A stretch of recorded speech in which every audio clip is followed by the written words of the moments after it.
first pocket. Plenty of room to fit a boarding pass if you're going old school, or a passport or something like that.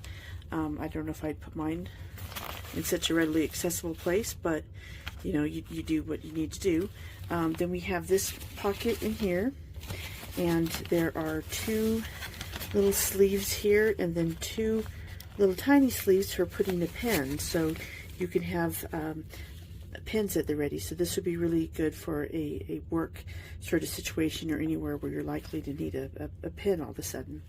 Then you have another pocket up here, plenty of room, and then another pocket up here, and then you have the laptop section, and your laptop would go here under Velcro, and then there's another pouch right there for putting cords and things. This is a padded pouch here,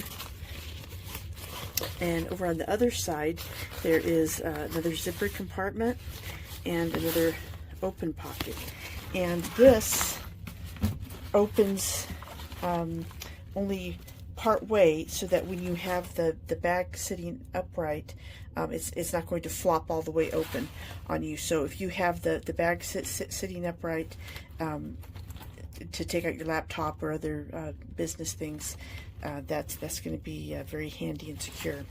Then you have the main luggage compartment in here that opens up all the way. You can it can lie flat. You have two pouches here, mesh pouches, and then you have the buckle to hold down your clothes or whatever you have.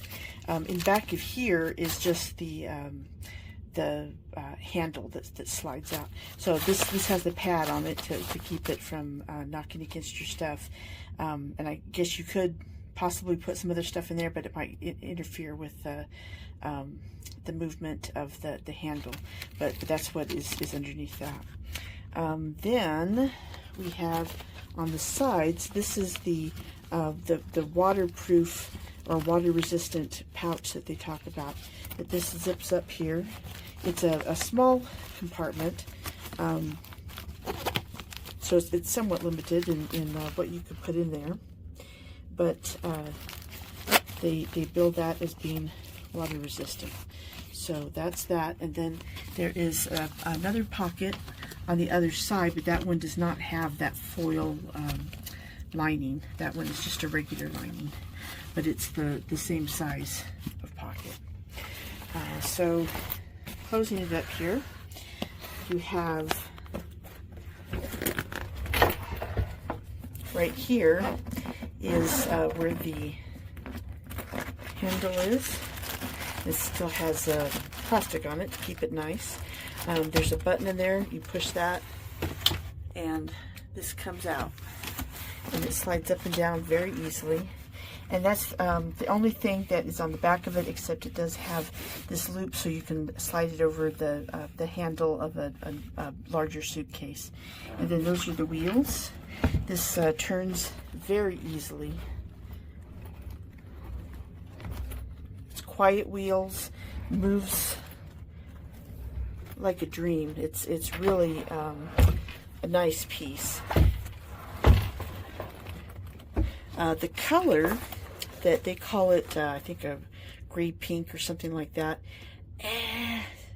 It's very difficult to consider this pink. If you look inside, that's really gray.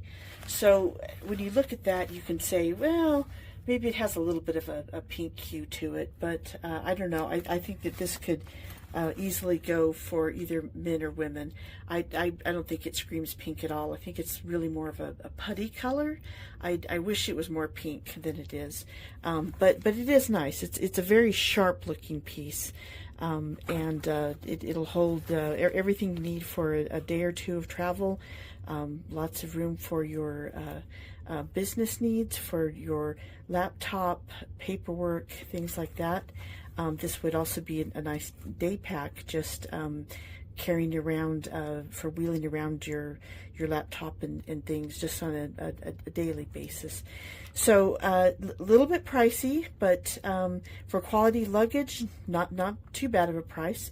The handles are leather, they say, but the underside is fabric. It's a very silky fabric, probably a nylon. It feels durable, feels nice in the hand, but just be aware, for whatever reason they decided not to make that leather on both sides of the handles. So they both have that other fabric on the other side. So like I said, it feels nice on the hand, but it's not leather on both sides. But otherwise, I think it's a very nice piece, and you'll get a lot of use out of it.